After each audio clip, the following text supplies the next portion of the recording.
what was the process like? So when you figured out, hey, you know what, I want to go ahead and I want to start sharing this knowledge with people.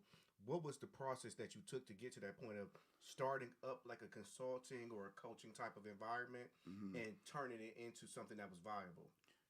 It was really, I just started kind of sharing my story more and being more vulnerable and transparent, really via social media. It was right after the pandemic, so everybody was more social media conscious. Yeah. And I was doing a lot of studying, so I was just kind of, it was more so just it it didn't start off as a business, right? It just started off as I'm just sharing information as it comes to me and just trying to help people, and just sharing things that resonate with me. So, as I would study, I would share, and then I would share bits and pieces of my story, and then people would message me, and then we'd have conversations, and then it's like, oh, I can help you. And then I was studying up under Bob Proctor at the time, and Bob, he's really rest in peace. But just an authority on the mind and universal law. So I was studying up under him, and I had joined into his consulting program. So then that's when it became more of a business, like where I would take people through uh, the Proctor program. It was called Thinking in the Results. So I was doing that for a while, and then it just evolved from there. So, but yeah, it just always, before it was about money, it's not about money, but before it was a paid Mm-hmm. endeavor, right? It was just more so like, yo, try this, because Yeah. read this, or Now, we you know, talk about that all the time. Like, payment isn't always monetary. oh, for sure, Um, so you start doing something, you doing something for the passion of it, or you're doing something to help other people, or some type of other goal, and then the grind, the consistency, then the money just comes on its own because you find a way to fall into it and hmm make it pay you. yeah, money is really a byproduct of provision of goods and services. That's basic laws of the universe, like reaping and sowing, Mm-hmm. cause and effect, and there's Right. a law of compensation. Like the amount of money that you earn is directly and proportionate to the need for what you do, your ability to do it, and the difficulty is to replace you. And it's in direct proportion, and that's a law.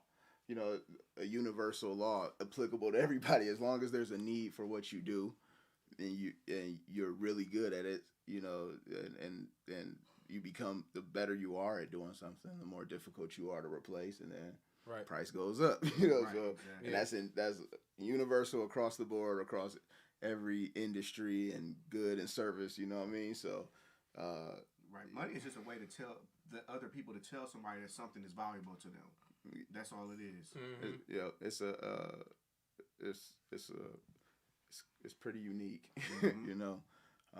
It's a magnifier is what it is. It's So like, what if Louis Vuitton was priced at $5? Would you feel the same way about it? Right. you It know wouldn't. It Would wouldn't you feel even like Louis try to Vuitton. even go get it? Yeah, price is made up anyway. That's what Right. like it really is though. It's just like well, why are some cars 100,000 and some cars 20,000? Yeah. They And at the both end of the day, they both get you from point they A both to do the point same B. thing. Mm-hmm. So it's just And they both can break down. hmm People Right. and people never buy things because of price. That's what I was gonna say. Like how you said, all compensation isn't monetary or commission. Yeah, like and all sales isn't in exchange of products or goods and services. We all are selling each other every day, and that's when I really got into sales when I got into introduced to Grant Cardone. So he's the sales king. So Mm. but his philosophy on sales really changed. I adopted that and it just changed my life because selling. You can write your own ticket if you know how to sell, and all selling is getting agreement. But you have to sell like you you want to get a girl, you got to sell her on why she should go out with you. She's Yeah. selling you on why you should ask her out. Mm-hmm. Yeah. My kids sell me on why they should get Roblox every single time. So Yeah. it is always we're all selling and pitting these ideas and trying to get agreement. And once you get agreement, like your compensation, like what is it? Like okay, for my kids, it's Roblox. For me, it's a clean room because or it's the date with the girl. Is her getting a free meal, like So Yeah. we're all selling and exchanging commissions, and it's just a matter of how much who has more conviction in the idea. You know what I mean? Right. So like like in my industry, like being in the smart home security business, like you get to a point where you take responsibility for whether or not that customer buys from you or not, right? So if I'm doing a consultation with somebody for home security, and at the end of my presentation and I put a price down and they say let me think about it, and I don't address that objection, that complaint, and I walk out, okay, I'll call you in a few days, and I walk out of there, they sold me on I need to think about it versus me selling them on no. You know what I mean? Like, you need to buy this now. Like you know what I'm saying? Yeah. So and then I right, yeah, for sure. And then I psych myself into, just really like, yo, if I don't put this in tonight, like this could be a night where an incident happens, you know what I mean? So and it doesn't always get that dramatic, but you get to the point where you just naturally know how to overcome all the objections and move forward to get an agreement. So I think that's like part of the motivation of an entrepreneur. And we were just talking about like entrepreneurship like right before this, and you don't work like a 9 to 5 like for another company or anything like that. You like work for yourself. So what's that mindset like, and how do you go day to day when it's like, hey, you got to bet on yourself, and all these bills got to get paid, and everything every single month, every single day, you got to make sure that you are taking care of your normal day to day expenses. Yeah. What's that mindset like when you don't have a secure paycheck? You eat what you kill. You know what I'm saying? If I don't kill something, I don't eat. Yeah. You just build that muscle, you know what I mean? And if you are consistent and persistent, like, you just do it, man. It sucks. It sucks knocking doors. It sucks making cold calls. It sucks posting and all these nuances of marketing and lead generation and customer acquisition. It's brutal. Competing in the marketplace against against other people in your space. Not only are you competing against the people in your space, you're competing for people's attention.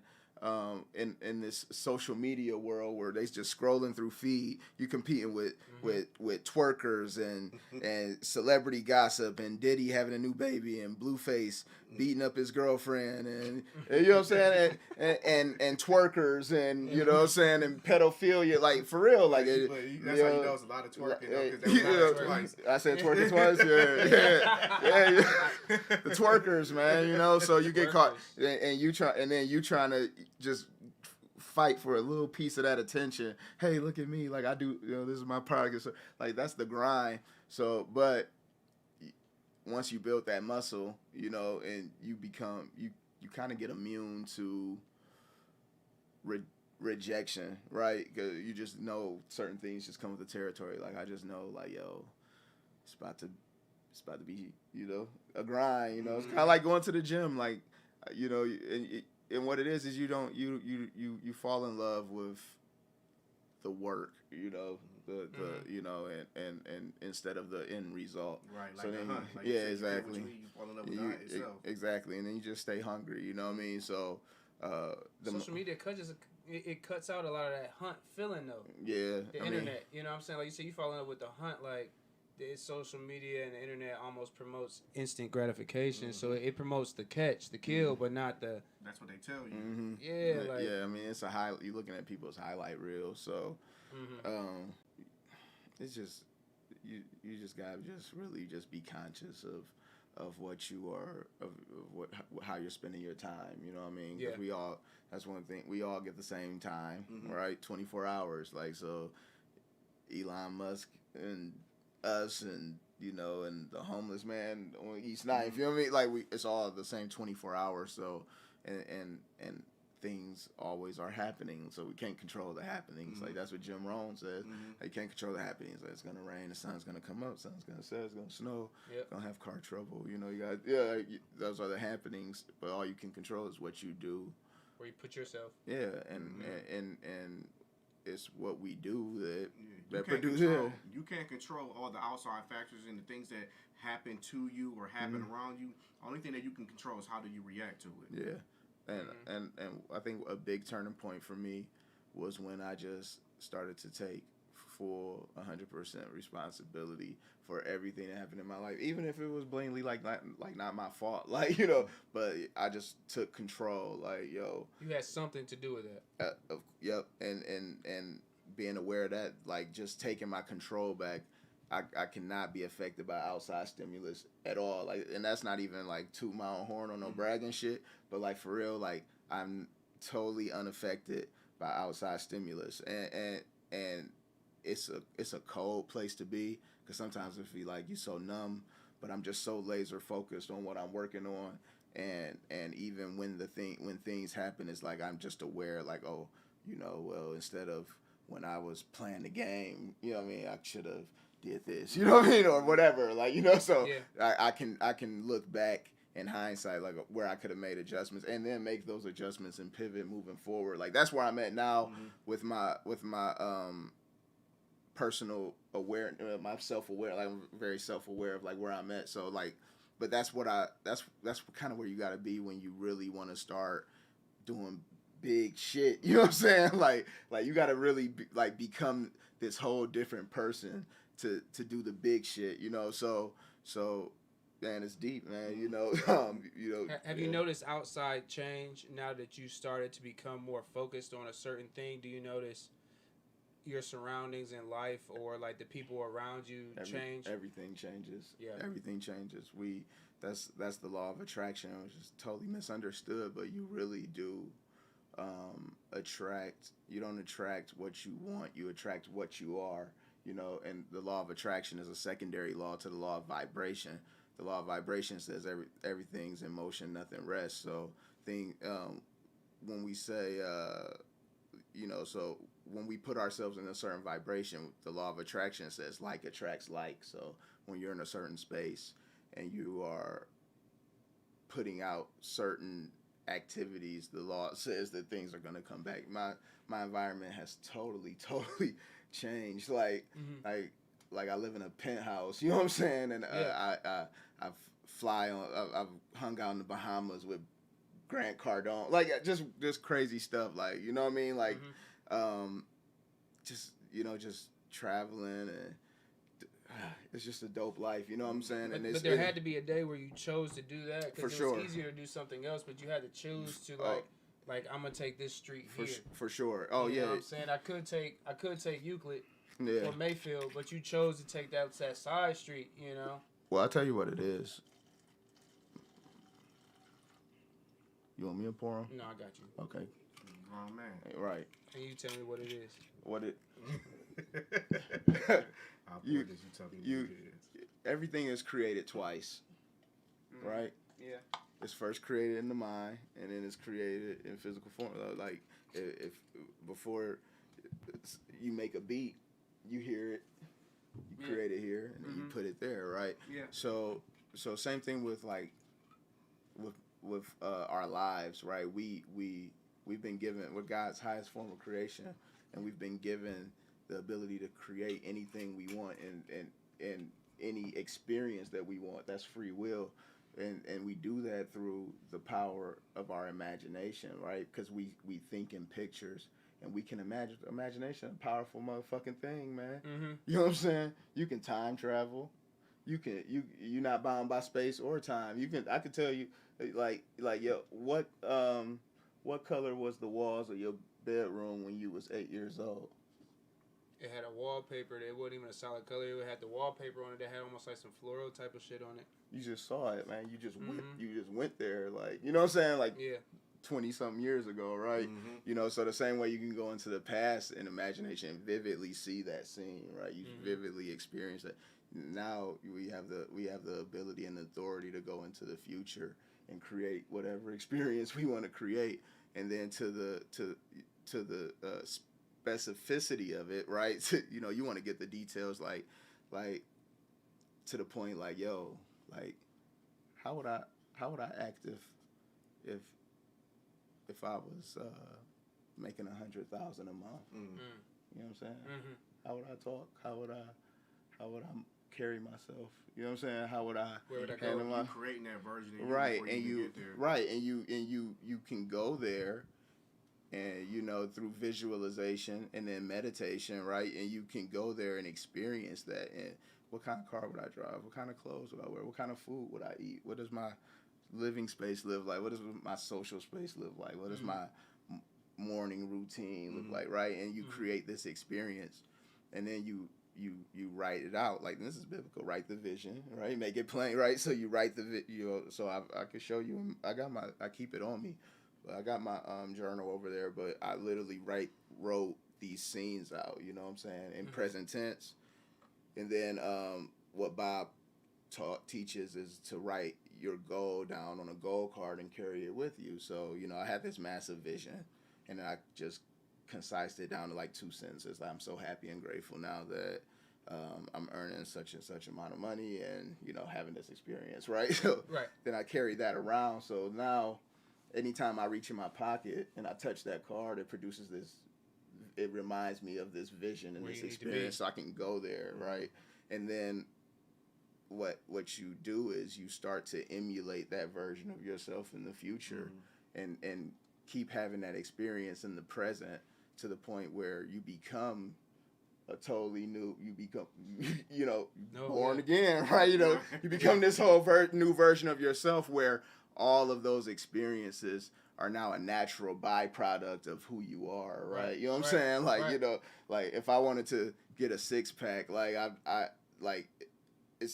I have to work out and start eating healthy, where a 6-pack is just a natural byproduct of who I am, so it's that becoming, and then we're just such a progressive being, like, you're never done. So it's like, what you thought was big shit, like, then it's like bigger shit. Like, if I can do that, I can definitely, Yeah, I think that's why you see, like, when people become, like, millionaires and then billionaires and they start doing stuff, like, well, you should be comfortable, but it's like they start seeing what's more possible, and then they start, like, working to attain those things, because it's like, why should I stop? Right. If I can do this, why should I stop?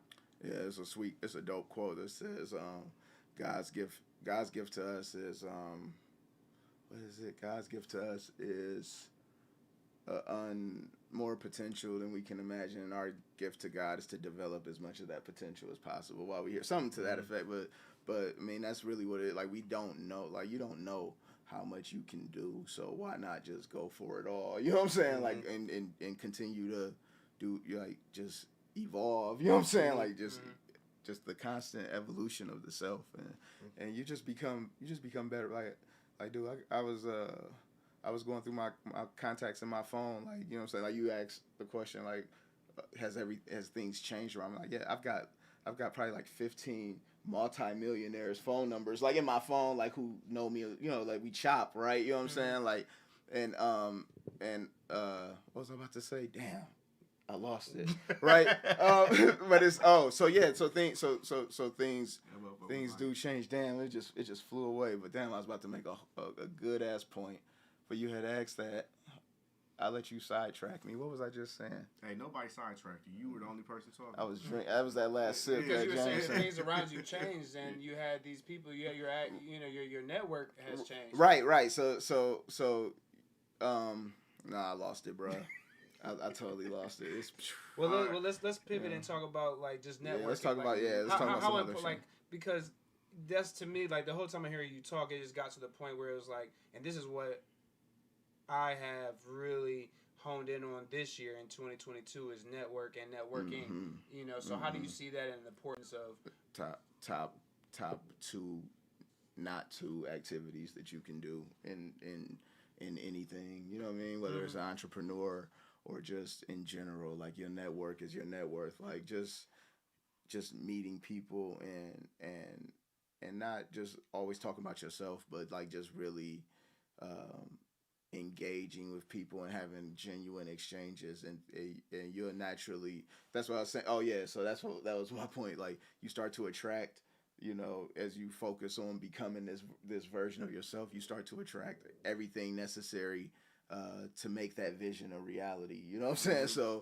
So the people, the resources, the opportunities, and it's not it's not that the law of attraction is this magical rule thing. It's just that because you are focused on going here, now you're more aware of things that are in alignment with this. You know what I'm saying? So now so alignment, like there's just words that you say that stood out, and that was another one right there, alignment. And when people see friction, a lot of times that friction is because whatever's going on isn't in alignment with. Mm-hmm.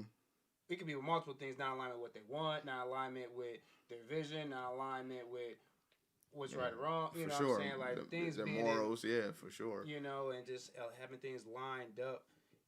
You know, and focus is important. Yeah. You know. Yeah. But that's everyday grind too. Like it just doesn't happen. It is, but it's just like, how do you know when something is in alignment or when it's out of alignment? Are you asking that? Or? Yeah, I'm asking you. I mean, to me, is when that friction occurs. Like when there's pullback or there's friction or you're doubting yourself. Like something didn't happen the way it should have. But when it is in alignment, things happen like naturally, organically, smoothly. In alignment with what though? I guess with whatever the goal is. I mean, exactly right. You got to know where you're going. Right. Well, you know, you got say, like, you know, the goal itself. Like if so if things start happening that throw that goal off, that has nothing to do with that goal. Yeah. Right. So it's like factors that's like, okay, well, you know what, I'm gonna go ahead and I'm going to invest this money into something, and then something else that has nothing to do with the investment throws that off. Like you're not as aligned as you need to be. Well, that's why you want to really go after something that you really, really, really want. You know, Napoleon Hill, like in Think and Grow Rich, said you got to have a burning desire, like where you just want this really to the exclusion of everything else. So that way it becomes a lot easier to not be thrown. That's what I said, like in alignment with what, like then you align yourself with this vision. So now you're aware of what's not in alignment. Like, yo, you know, I can't do this, or I shouldn't do this, or you know, I need to use my time. You start to become more aware of the things you need to do to progressively move towards this this experience, right? It's really an amazing thing, you know, once you really understand the manifestation process. And a lot of people are uncomfortable with the word manifestation, but that's really all it is to bring about, you know what I mean? So like, and we're all manifesting. It's just whether you're conscious of it or you're not conscious of it. You know what I mean? It's like cooking, or not even so much cooking. It's like baking in a way. You know what I'm saying? Like there's so many other versions of manifestation where people don't even think twice about it, and they are comfortable with it. Like you put these ingredients together, you put it in the oven, and you made something out of it that wasn't something before. But then when you have to do it with your own life, you know, that's when you know, like you said, people may shy away or feel uncomfortable about manifesting. You know, well, because they're unaware that everything is whatever our dominating thoughts are. That's what tells our subconscious mind how to guide our experience, right? So so it's it's our dominating thoughts, whether it's feared or revered, you know what I mean? Like, so if you worried about something constantly, like people who live their lives in fear or worry and doubt, like they end up in this place of being stuck where they're having the same results year after year after year after year, and they never develop the awareness of, and asking good questions like, what if, or how, if I was to do this, how could I go about it, right? And just thinking, like taking a little bit of time to think consciously and give yourself permission to create and make mistakes, you know what I mean, and move forward. Like once we become aware that our thoughts are really, really powerful, you know, then you start to be more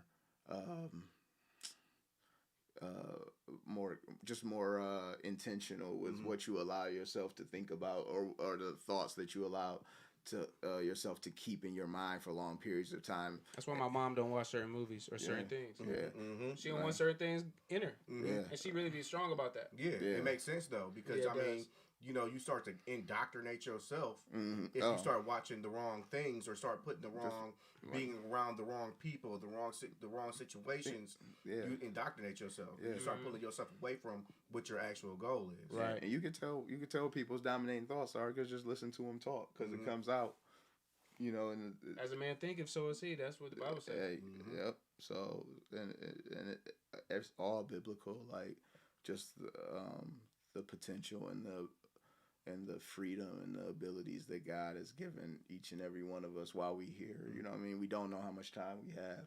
So, you know, it's just really important to just do what you want to do, man. You know, find something you really want to do. Just do it. And purpose isn't always profitable. Like you don't have to just, like you said, like everything isn't monetary. Like you can have, it's nothing wrong with working a job, right? You know what I mean? I'm not anti entrepreneur, right? If it gets you to what your goal is, it's just a vehicle. We all need multiple streams anyway, so everybody should be trying to invest or create something passive where you earn money while you sleep and where you're not exchanging your time for money. And that's whether you're self-employed or employed. And as you focus on that, and that's freedom. You know what I mean? That's when you escape the rat race. When you got enough money coming in that exceeds your expenses, where fuck this job, or fuck this business. You know what I mean? And I could just sit back and I know my expenses are gonna pay themselves. Yeah, I'm free. Yeah. So because I want to give you a chance also to plug your business. And I want you to give people like a glimpse of what that is. You know what I'm saying? Like you do so many different things, but I know like your biggest bread and butter is your security business. And your smart home business and everything. So I want you to tell people what that is. Yeah. Where did you start, and then how did you get to where you are, and then what's the vision for it going forward? For sure. But think about it this way: like, how many you got one of these? A smartphone, right? You got one. Yeah, I got one. These things are everywhere. You see them in third world countries, smartphones, right? And then you look around, you look online. They got smart cars. These things drive themselves, but we understand the smartphone. They're developing smart cars, but people don't really have a good understanding of what it takes to make their home smart. And the home is where you spend most of your time. It's really an important place where your memories are made. It's really one of the biggest investments that people make. So what is it? What is a smart home, right? So I got into the business. It would be 13 years in March. 13 years ago, and I was actually brought on green. I had no experience, and I just was very fortunate to just learn how the skill of like installation and customer service, and eventually that turned into upsells and sales. From really some of the best in the industry to do it. You know what I mean? So then since then, I've installed thousands, literally thousands of these systems, and installed for people of all walks of life. I've had customers call me and tell me these things have saved their life, or just the impact that something that started off as just a job to me, like just evolved into. So then I started my own smart home security business. Got partnered up with Brinks, so that was a good partner. So they monitor the systems, but we sell them, install them, and maintain them. And just to add a little bit more detail to it, for someone who doesn't know how it works for you, because it's like you own your own business, but like you just said, you're like, hey, I'm partnered with Brinks. Right. Tell people saying who's interested in this. How does that work? So let me rewind. So what is a smart home, right?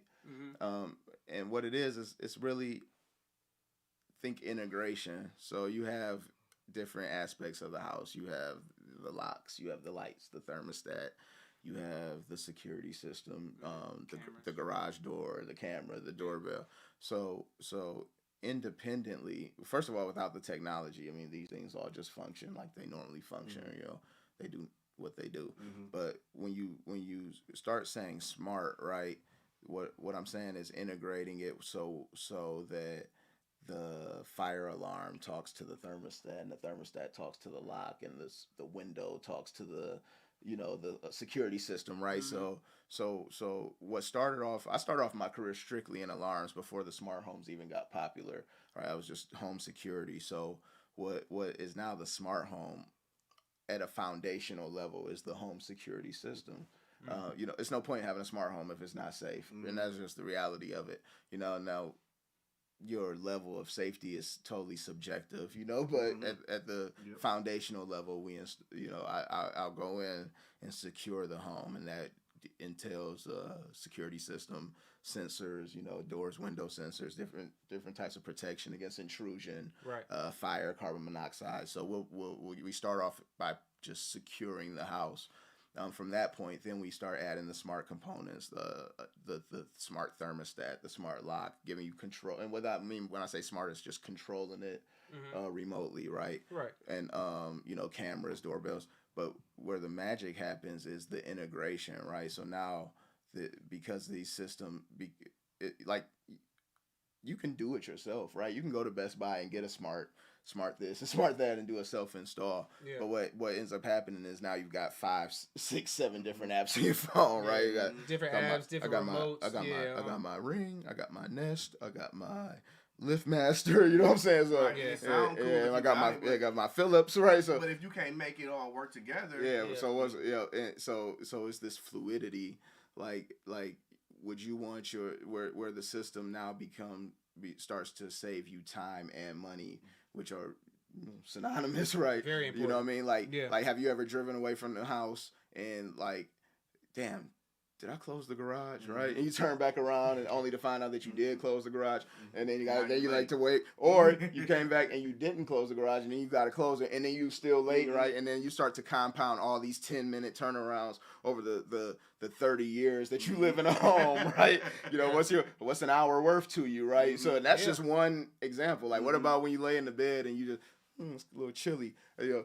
But you got your phone, you turn the heat up, right? Instead of going all the way downstairs. Or if you leave a window open, like what did your mama say? Close my door and don't let my heat out, right? Like if you left the door open, how about that thermostat just automatically just turn off for a second until that door is closed? So now you have all these micro efficient transactions, right? So you're saving the time, and then obviously the energy efficiency and you know, theft prevention and that money speaks for itself, right? So the security part is just a component of it now.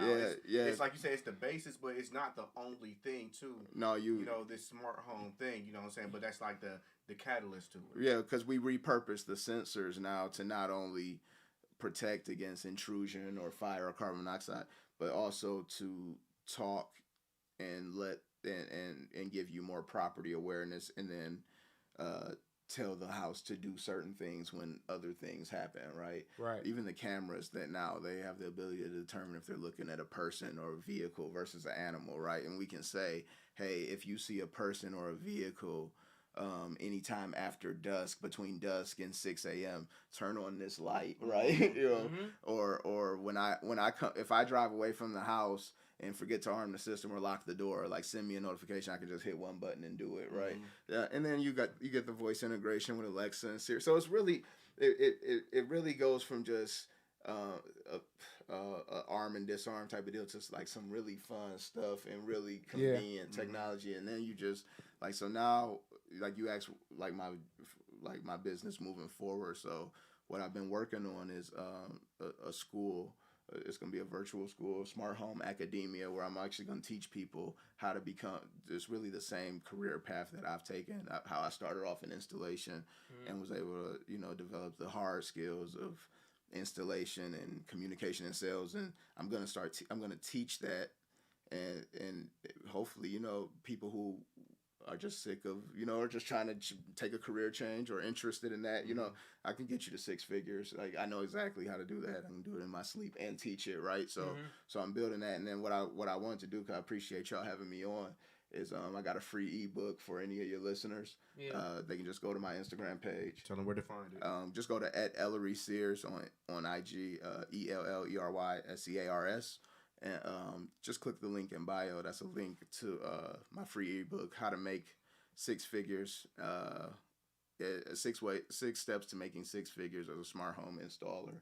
So check that out, you know, and join the wait list, man. I'm dropping that. That school will be launching 2023, and we just. I like that. I like that though, man, because like I'm in the IT field now. Aside from the music stuff, my day job now is IT. So it's not that far off from where you're at. But it's nice to see these jobs that I've been trying to tap in with, like some of the younger people and minorities. Like you don't have to have jobs that are like killing, like factories or like killing your physical body, but you can still do things that are purposeful, impactful. You know, and you're learning a skill, something that's not going anywhere.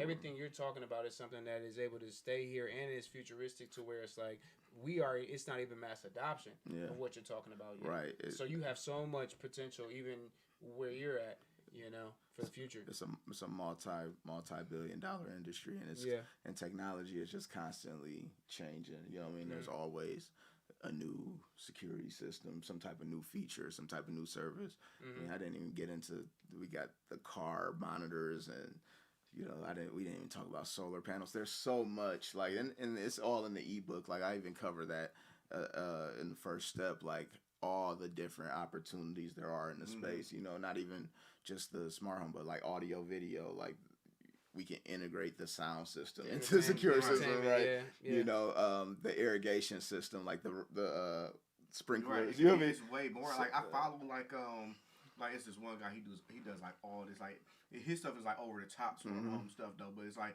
it just shows you like what's possible. Like tap in with this guy, y'all, because like he can show you way more that you can get out of your home as far as the smart home stuff goes. It's not just the panel and the sensors. Yeah, for sure. It's so many more things, and I've seen like the capabilities of something.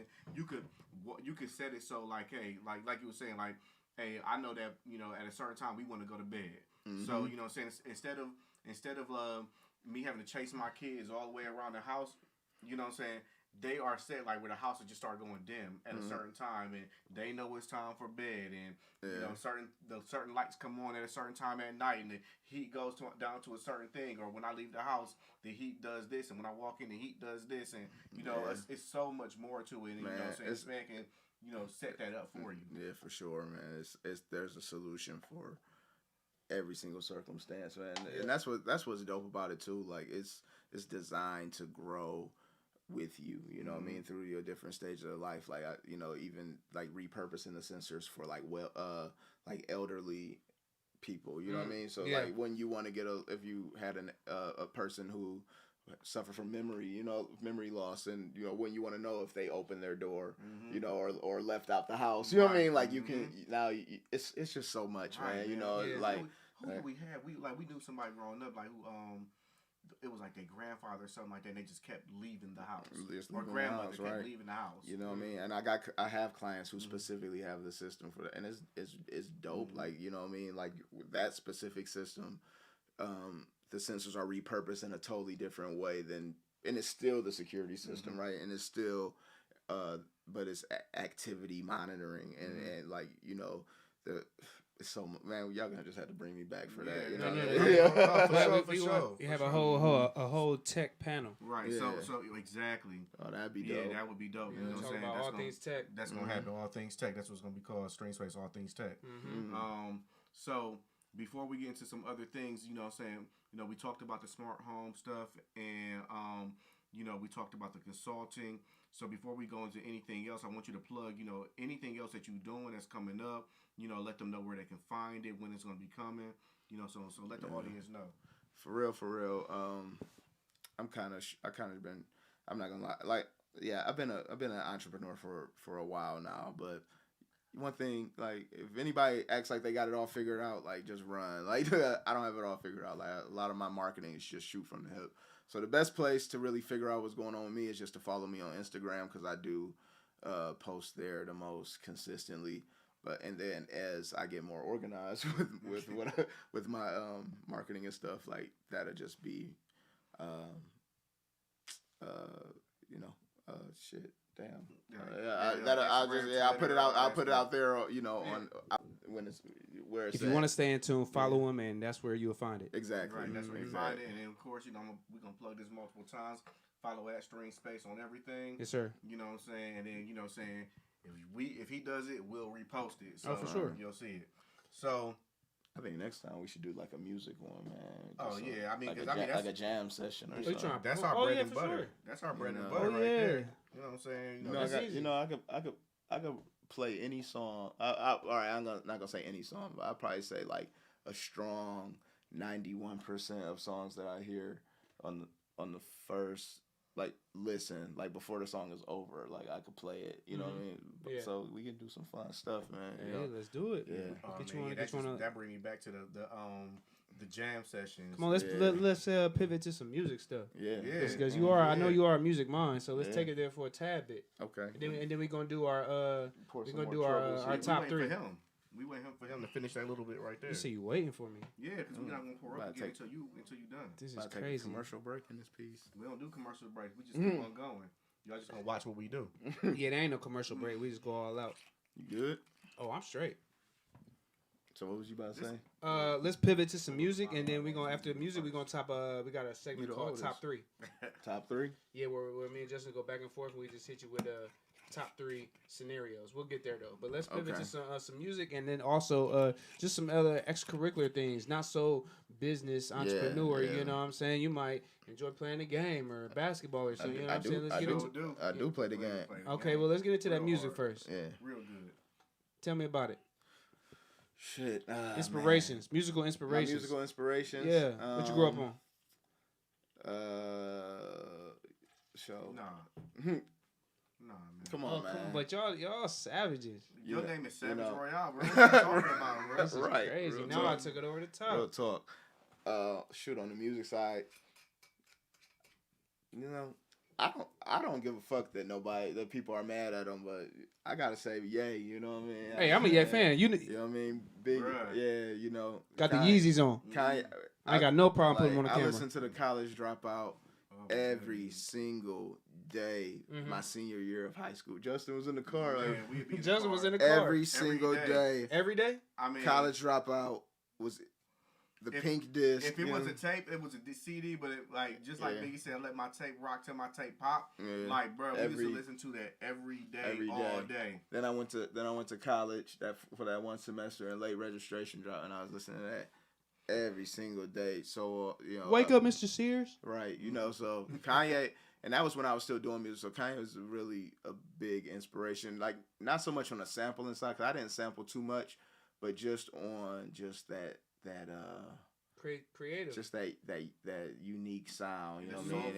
It was just more so his music wasn't so much so like rigid, but more so of an experience. Like each song was like is a different experience. Like you feel totally different listening to, you know, Diamonds from Sierra Leone, the live instrumentation, Saint Pablo, right? And then being a pianist, right? So now I understand. That's your main instrument, piano. Mm-hmm. Okay. So I understand music,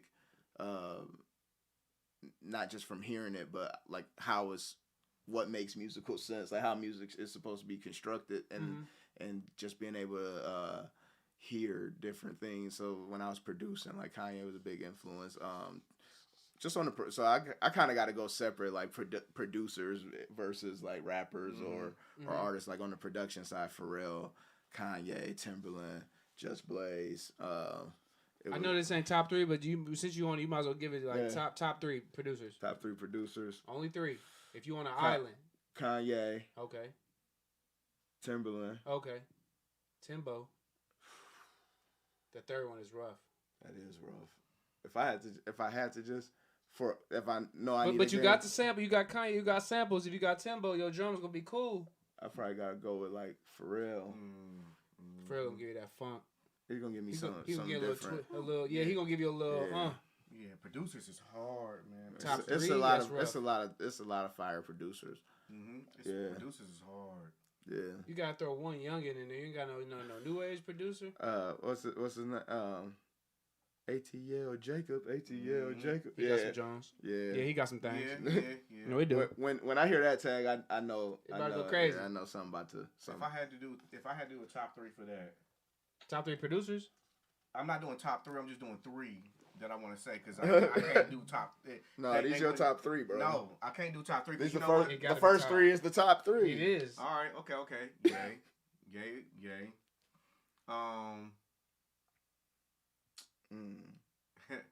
Ninth Wonder. That's fire. Okay. That's respect right there. And Pharrell. For real. right? And then like you said, you want to throw somebody young in there, right? Youngin. I think everybody forgot about this man, but Young Chop. Who he produced? Young Chop. Chief Keef. Chief Keef. Oh, that okay. Stuff, that era. Oh, okay. Young Chop on the beat. Yeah. Mm-hmm. I listened to a lot of Chief Keef back then. Yeah, but it'd be interesting to see what happened to him because he faded. Yeah, but I think a lot of people just stole that sound and oversaturated. But he was the one who did that. Like, remember for like about like 5 to 10 years, that Young Chop sound, that was the shit. You're right. I give like that drill shit. He got bread. Yeah, that drill shit. He got bread. I give an honorable mention to Diddy though. Oh yeah. But then you know what? You know what I'm saying? See, this is why I didn't want to do a top 3 because if I gotta talk about producers and everything like that, then we gotta talk about Quincy Jones. Yeah. You gotta talk about Quincy Jones. You got to. As a producer, because like because all the other stuff, and now I'm not taking them away from being producers, but it's a thin line between beat makers and producers. For so the fact that you're talking about producers, you can't overlook Quincy Jones in that producer category. That's what that man is. I mean, he is the producer, bro. Yeah. I mean, if we ask Pharrell and Kanye, and all the people that we just named, they gonna say him. Exactly. That's why I didn't want to give y'all top 3. Well, I want to give you 3, but y'all made me do it. Now it's your turn, producer. Savage Royale is a producer, one of the best I know. Right. So top 3, you can't pick yourself either. I wasn't gonna pick myself, and I almost don't want to pick Kanye because they already picked Kanye, and like. No, you told me top 3. Well, I'm putting Kanye first, that's for sure. And then number 2, I'm gonna switch it up. Alchemist. Oh yeah. Alchemist got some joints, bro. Yeah, he got some heat. In that vibe, you know, he ain't giving you no trap beats. You ain't coming here for that, but it's also, I mean, you know what I'm saying, like you know what you're getting, but that's very honorable. I'm gonna give and then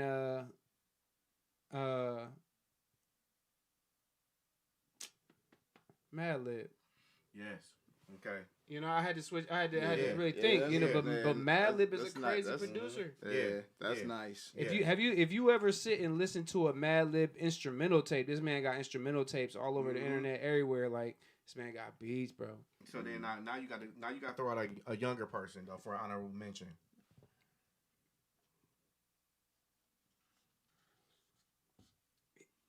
I'm gonna say Metro. Okay, Metro Boomin. Okay, you can't overlook Metro. You can't. Yeah, that's very like Metro. And he ain't that young. You know what I'm saying? He's not that young. He's not like ATL Jacob young. Right. And I was thinking, you know, because I was also gonna like if it wasn't gonna be on Young Chop, I was gonna like throw Mustard out there. I like Mustard. Mm-hmm. And if it wasn't gonna be Mustard, I was gonna say either like Sunny Digital or like or even like Southside, because like with the 808 Mafia with the whole Future camp, like the motherfuckers got some beats, bro. Take Heat. Yo, yeah. Fuck them niggas up. Yeah, he had a nice rise for sure. What's you said you know I'm surprised that you didn't throw out there. Who's that? Zaytoven. Yeah. See now Zaytoven got your boys though. That's one of my dogs though. Yeah. Because and you can relate to Zaytoven because he's a key player. Zaytoven is a church musician. Zaytoven understands music for real. Right. Like this man don't need no samples. I don't need nothing. Yeah. Give me a keyboard, press record. I'm about to lay my shit down. Lay something out. Right. I'm gonna play my piano. I'm gonna play my flutes. I'm gonna play my own bass. I'm gonna play these drums. Like Zaytoven is a musician. This is why I don't. That's like a different type of production though. Because like now, like so many more people are like going through my head and everything like that. What else you like, got? Like Ryan Leslie. Man, slept on.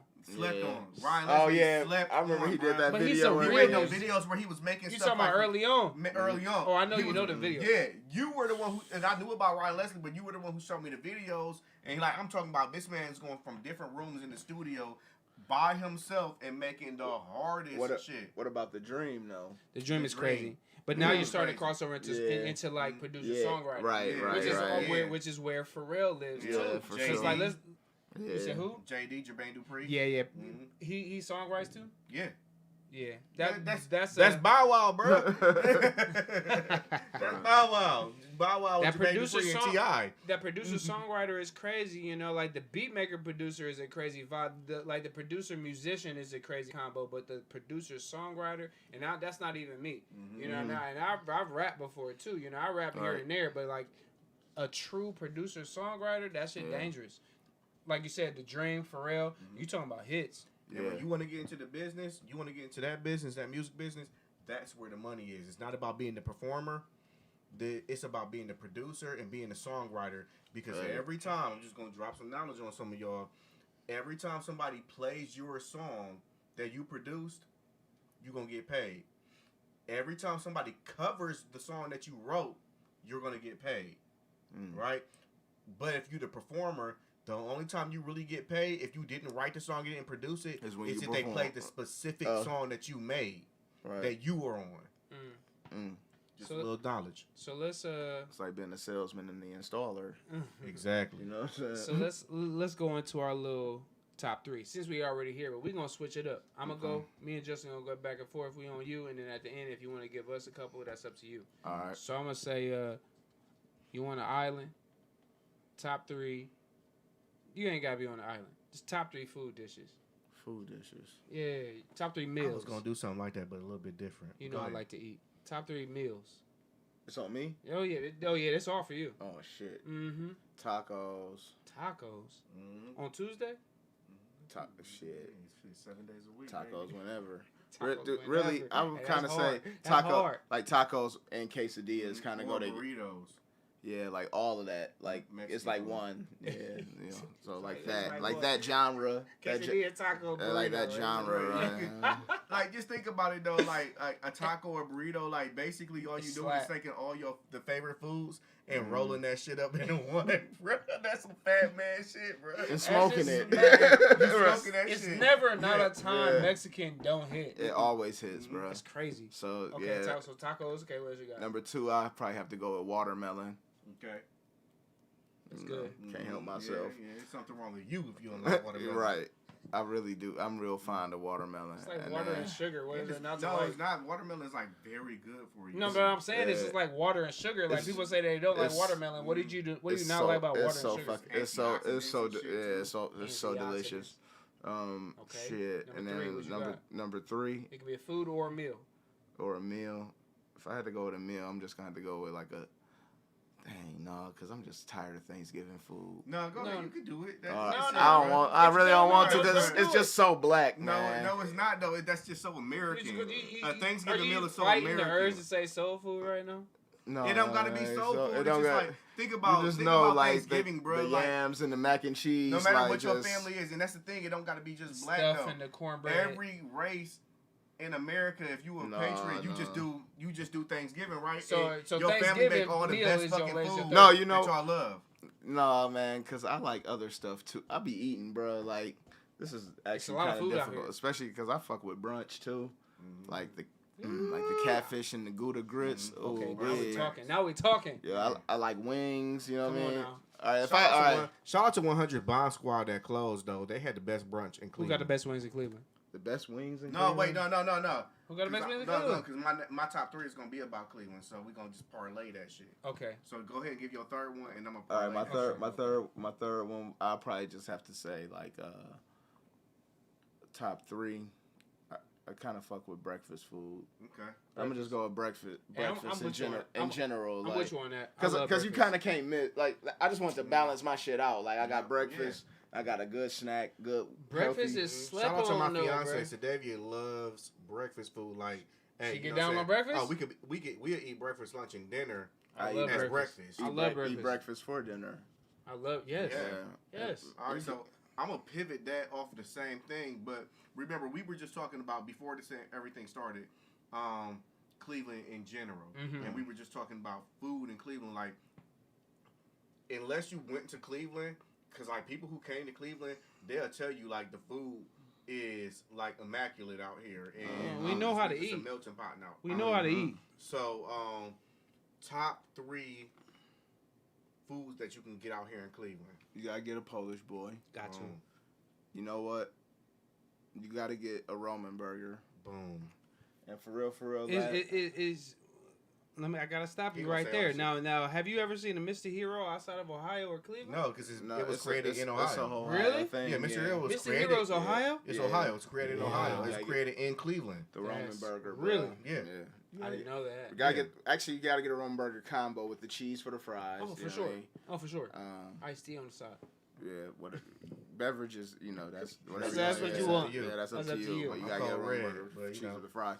And then the last thing for Polish the I'll sport. probably have to say you really just got to go over there on 55th and risk it all. And just get take your pick, you know. As a matter of fact, man, you know what I'm saying? You go throw corned beef up in there? Is that video on your profile? Yeah, it is. Go to Ellery Sears and go there and look at our night when we went to the marathon on 55th and went and got us something to eat. All the food is there. They just showed. It was late. Yeah, it was late night, bro. Like, we risked it all. But shout out to our Uber driver who just waited outside for a long ass time. We was in there for like 45 minutes. I don't know what it is about this waited. dude and how he just rocked with us and everything. He's like, man, whatever y'all want to do, I'm there too. Because he seen the party, he was like, this popping over here. Yeah, we was kicking it that night. Right. Yeah, that shit was fun. So look. What what I'm going to say is, because I was already going to say the Polish boy. So my Polish boy is on one of them. What you failed to mention was that corned beef sandwich. Yeah, you ain't say corned beef, bro. Come on now. Yeah, you ain't say that corned beef sandwich. You can really get that from 55th though. That's like a staple. You can get that from 55th, but you got to specifically come up here and get that corned beef sandwich for sure. And you ain't got to do too much to a corned beef sandwich. I've been online and I've seen people talk about corned beef sandwiches and everything. All you gotta do is just get the corned beef sandwich on some rye bread. I like mine really on white toasted. I like the rye bread with the cheese. The rye bread cool, but I like mine toasted on white. Yeah. And then I want my mustard on there, some yellow mustard on there, and then I want my pickle on the side. On it is the cheese. I got some Swiss cheese on there, right? If you want to get a little extra with it, get some Thousand Island dressing. Gotta have that. Dip it. Dip it. Slimans, bro. Slimans. Don't put the Thousand Island on the sandwich. Dip it. You gotta dip it with the Thousand. Slimans got the best corned beef. No. Now I'm a. You don't think so? No. Oh, okay. I'm with you. The downtown one though, like not the other one. Or more 55th. Yeah. Or 55th. What's the spot? What's the spot in University? Is that what's that spot called? Zach's or it's right next to the I'm about to DoorDash something in a minute. It's real talk though. I got some jerk chicken upstairs. You don't know about the Jamaican. Cleveland got a low key fire Jamaican on one of the University Heights for y'all. I'm gonna put in my story and I'm gonna put it on Instagram and everything. But I got some. I'm gonna stay. We plugging all these businesses for free? No, we ain't plugging everybody. No. I got some for. Yeah. Okay, I'll make sure they talk to the marketing department. Yeah, that's what I'm talking about. But then, so my third one would be. So, because one of them was still open, but the one that I went to all the time was Birdcage. Birdcage. Remember Birdcage right over there on Lee Road? I don't know nothing about that. You talking about Rib Cage? My bad, Rib Cage. See, my bad. Rib Cage. They're still open, but they're the only location they have is on the west side. Right, so they only got the west side location there. You said the east side location on Lee Road. Crazy. Heights. Crazy. You know what else go hard on Lee Road? Sharks. Yes. Yeah. But I'm talking about, I want to tell y'all about they turkey wings. And they turkey ribs. Turkey ribs. Come on. Smack with the Carolina Reaper sauce. Rib cage in Cleveland Heights? Man, the rib cage smacks though. And I don't care if I'm not getting paid for this and everything like that. No, we're talking about it. Because I'm mad at y'all in Cleveland. They're closed. Yeah, I'm mad in Cleveland on the Cleveland Heights side that y'all did not like really big them up during this pandemic because they are so good. Their red beans and rice smacks. Their macaroni and cheese smacks. So I'm gonna tell you a real quick story how I found out that they were really smacking. So this man has a sister. His sister had came out to an open mic night that we were hosting, and down the street from there was Rib Cage. Okay. She had ordered a turkey rib dinner. Came back to this house that we're in right now. Didn't eat the dinner. I came back the next morning. Dinner was there. Ate them turkey ribs. I said, "What the f?" It's like that, bruh. Turkey ribs. I'm sad they closed. They on the west side. They on the west side. We always go there. As a matter of fact, what we'll do one of these days is that we'll go live and we'll just drive down there and we'll go get this food and we'll let y'all see what it look like and then our reactions to what it tastes like. I got something for you. Top 3 NBA players. I ain't real big on sports. But you ain't big on sports? I'll participate. Participate for me, just a little. Like top 3 Cavs. Give me that. Top 3 Cavs. I mean, I gotta go with Garland. You know what I mean? I like that. That's a good start. Mobley. And obviously, you know what I mean? Like, You know, Donovan Mitchell. exactly. Okay. So Donovan Mitchell. Obviously, are we doing all time cat? I'm not. I'm just. Do another top 3 all time. Okay, so no. I'll do the next one then. Okay. I'll do. Are you doing like current or all time? All time. Okay, all time top Cavs. All time top Cavs for me. Number 1, LeBron James. Well, duh. You know what I'm saying? Like, shoot, he brought us that championship. Come on now. You know what I'm saying? Hey. What about Kyrie? No. Number 2, Kyrie Irving. All time Cavs, Kyrie, number 2. Man, you better, right? If you ain't had the shot, you got the shot, and you got the block, right? Yeah. And then after that, Delonte West. Oh my God. Delonte West. This man's crazy. Some trash, man. Let me get my top. Controversy, though. After you do that, I got a top 3 for y'all. Okay. All time Cavs? Mm-hmm. Or something different for us? No, same thing. Okay, so for my Cavs all time, top 3, number 1, LeBron. Cause like I'm the biggest LeBron man, fan. Bro, like if y'all know about this man, LeBron James can't do no wrong. LeBron James. LeBron James. They always say if LeBron in jail, I'm the man that's getting LeBron bailed out of jail. No, I'm going to get LeBron out of jail. His wife ain't gonna be Bronny. It's gonna be Derek, bro. Savage Royale, Esquire. Exactly. You got the bread for him. The first person. Hey. Number 2, because after I'm gonna say, like you already said, the other people. The next person that needs known is Kevin Love. Okay. Yeah. That man. Rock with you, Kevin Love, because you really love being out here, bro. I rock with you, Kevin Love. He's out here doing stuff on the low for the Cavs. Don't underestimate Kevin Love. Yeah, he humble too. Yes. If he want to go off on you, he'll give you 15, 20. Yeah. On an easy night, you don't even know it happened. That's outside of his prime. That's what I'm saying. Like, I'm talking about this year. I didn't realize I was older than Kevin Love, bro. Yo, he looked old as hell. Cause he big as fuck, bro. He looked tired, bro. Like he looked like Let me tell you, I've stood like where you are. I've stood this close to Kevin Love. He looked tired. He looked stressed. He looked stressed out, bro. I'm not gonna say he's stressed out. Kevin Love, take his time. That's a nice way to portray that, though. He take his time. I'm not stressed out. I'm just taking my time. But I ain't tired. But I'm just taking my time. Right. That boy tired. But this man is 7 feet. Like, this man is tall. That's a lot of length to carry around. This man would not be able to be down here. Like, we all can stand up down here. This man cannot stand up down here. Kevin Love, he like 32 or something. Like, he a young man. Yeah, like. exactly. He's the oldest Cav. But that's old in the next years. oldest is either. But we 35, 36, and I'm 32. So you're a young man, but these mid-30s. Kevin Love, like 40 is like. What's the difference between early 30s and mid 30s? It's different, bro. How? You just gotta wait till hopefully you keep on living. That's 5 years. What old people always say, you just keep Kevin on Love is like between 5 years. Kevin Love to the Cavs is like Joe Thomas to the Browns. Is Joe Thomas still playing? No, Joe Thomas retired. Okay, he done. But remember, Joe Thomas. He was there for a while. Joe Thomas was there. He got drafted to the Browns, and he never missed a game for I don't even know how many years it was until he got injured. And then, till he got injured, he had to miss a game, and after that it was kind of all right. You know what? It's about that time. But he still was a Browns player. Yeah, he was still a Browns player. He was never not a Browns player. No, he was always a Browns player, and he was crazy. The best guard in the league every year that he was in the league. For what was it, like 12 years or something like that? Probably longer than that. Okay, so what's better for you, Browns or football or basketball? Football. Okay, football. Okay, top 3 Browns all time. You know who number 1? Tim Couch. Tim Couch number what? Motherfucking Captain. No. That shit crazy. No, hell no. Even though he got a bad rap, but no. Nah, I'm gonna roll with Nick Chubb.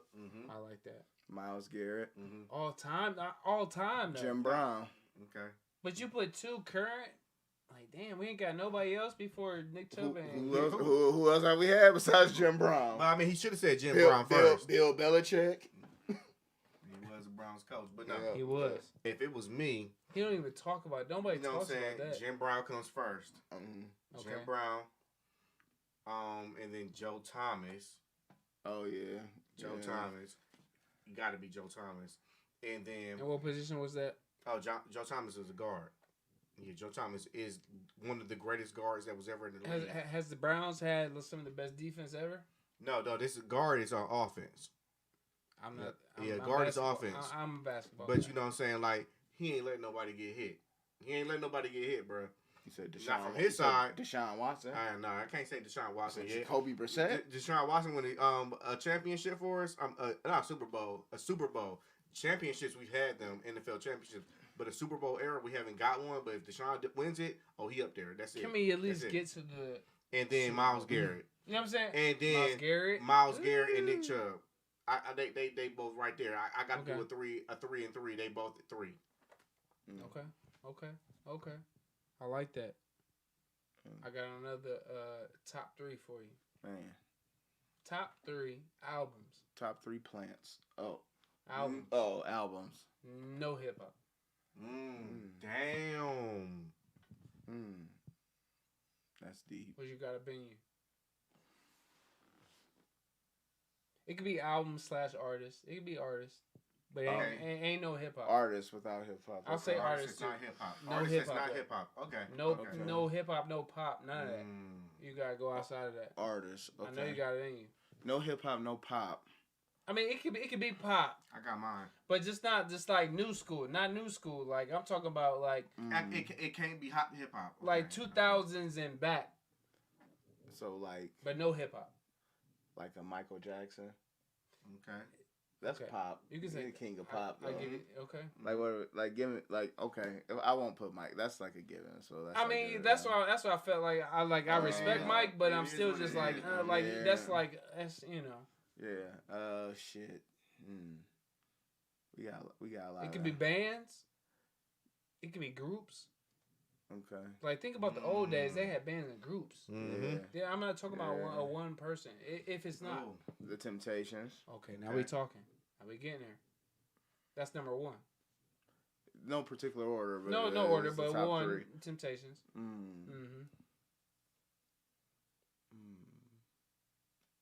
No hip hop though. Dang, this is deep. I kind of gotta give this some more thought a little bit. Like this gonna take some. That's hard. Take a little bit of time. I got mine. You go.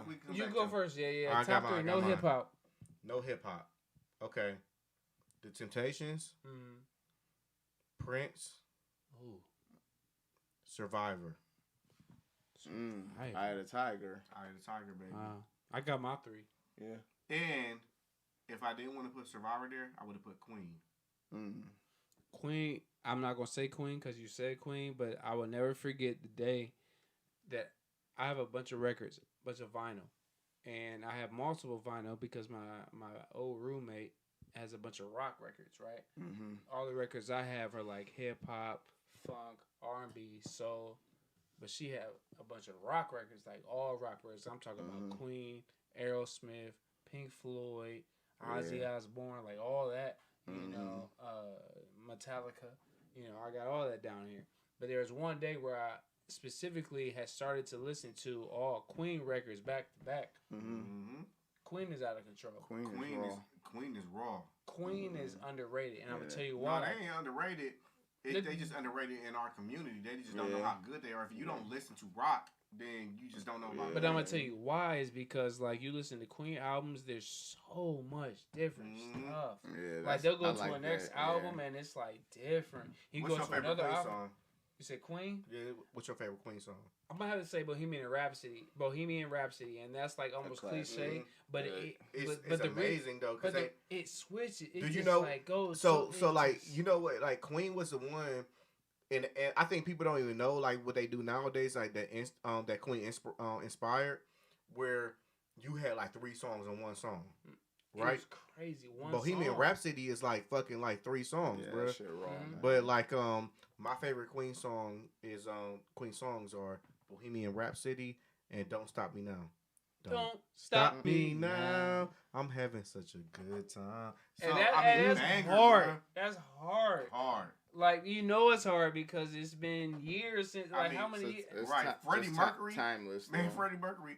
could blow. But that goes back way 10 minutes ago. We were talking about like the power of like producers and songwriters, like a good songwriter, like making the perfect hook, and that's I think why Drake lives so.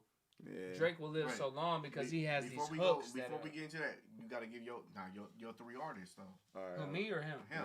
Okay, yeah. Wait, did you figure out yours first? I got mine. Okay, let him finish his. I'm gonna say Stevie Wonder. Okay. Because if you listen to a Stevie Wonder album, every song is different, almost like Kanye. You listen to a Stevie Wonder album, you're getting your favorite Stevie Wonder song. Songs of the Key of Life, though, like that album. Okay. That's like, dude. Someone might tell you that it's Ribbon in the Sky. You know, like no, never. One particular part. That's not his best. I can think of. But that's a great wedding song. Shout out to Steve McCullum. Stevie Wonder. I'm gonna do George Clinton in Parliament Funkadelic. Like that whole era is wild. You talking about the funk? The funk is a crazy era, and this may not even be my top, but just because it's a bunch of us and we have to keep it diverse, my third person I'm gonna give respect to is Roger Troutman. Okay. I just thought about him, but Roger Troutman he's like one of those artists that's like undercover. You don't realize how much influence he really had on music. That's a really good one. Man doing the talk box. That's a really good one. He was like the entry to auto-tune. I want to talk box, bro. So if anybody, you know what I'm saying, my fiance, she want to buy me one, or my best friends, or anybody, you want to buy me a talk box, buy me a talk box. Talk box. But what are you gonna play it off of? Keys? Fuck you, man. I'm gonna play it off of. I'm gonna play it off. You gotta, you have to talk into. Just give me a simple keyboard. I just need to be like, hey,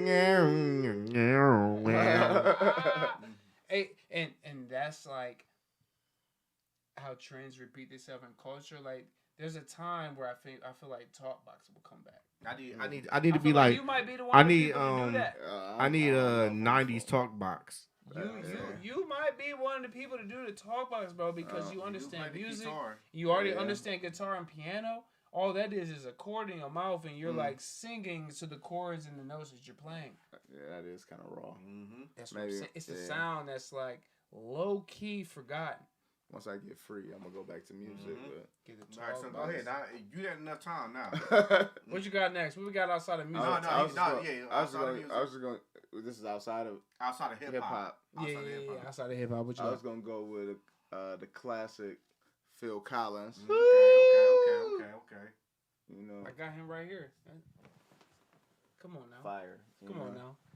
And this last one is kind of I was kind of torn. Who's number one? Yeah, as I said, Temptations earlier. Okay. Temptations. Phil Collins and. I just want to just throw like a curveball in there, but I was thinking about. It could be any year, genre, you know. Any genre, any year, you know, but just not hip hop. This gonna show my nerves. So I was gonna say Charlie Wilson, but I'm gonna give my nerve. Oh, because Charlie Wilson, I seen him live a couple times. He's one of the best live performers I've ever seen in my life, and he, you know, really, yes, it's so super, like just dope, and especially even at his age, like.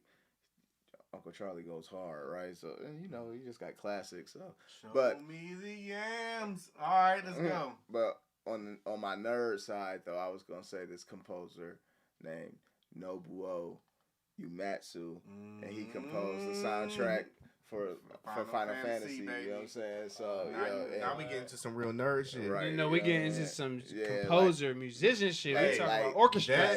That right there. Hey, y'all don't know, man. Which Final Fantasy? He composed for multiple ones, but you know. We got to talk about the greatest one. Then I kept working with him on the composer side. Yeah, Final Fantasy VII. Yeah. He just don't miss, bro. You don't. He never missed. He's never missed. Can't miss. Steph Curry. Oh, that's crazy. Steph Curry, a composer. And see, there's a whole other world of music, and sometimes because hip hop is so big, we like. The jazz, like we can go down a jazz tunnel and be crazy. We can go down like classical and like composer world and be crazy. Right. We can go down a funk tunnel and be many genres and never even think about hip hop. I'm talking about we could be talking about funk We could talk about rock and roll and Queen and like for a long time. Like music is wild, bro. Mm-hmm. It's crazy. But we've been here talking for a minute, Yeah. and we can keep going. But If we wanted to, one more. Y'all said a half hour. Yeah, I know we did say a half hour, but it's like 3 episodes worth. Right. So what we gonna do at this point right now? We about to wrap it up. Cool. So what I want to do first is, hey, L, you know what I'm saying? Go ahead, plug what you want to plug. Plug it. Hey man, just follow me on IG, and I'm gonna get y'all everything that I want to get to y'all when I want to get it to you. At what? Ellery Sears. That's ELLERY. Oh, it's on the. No, it's on there. Oh, it's scrolling. There. It's scrolling. Yeah, follow me at that with no space. Yep. This Jameson getting to me. I know. I'm glad we wrapping this up. And then Savage, go ahead and you got one. One more. Since you talking about the Jameson, top 3 liquors. What we about? I'm rooting for everybody that's black, so okay. But I can't cap though. All right, let me. No. Give me what you mess with. What I mess with Don Julio, Reposado, okay.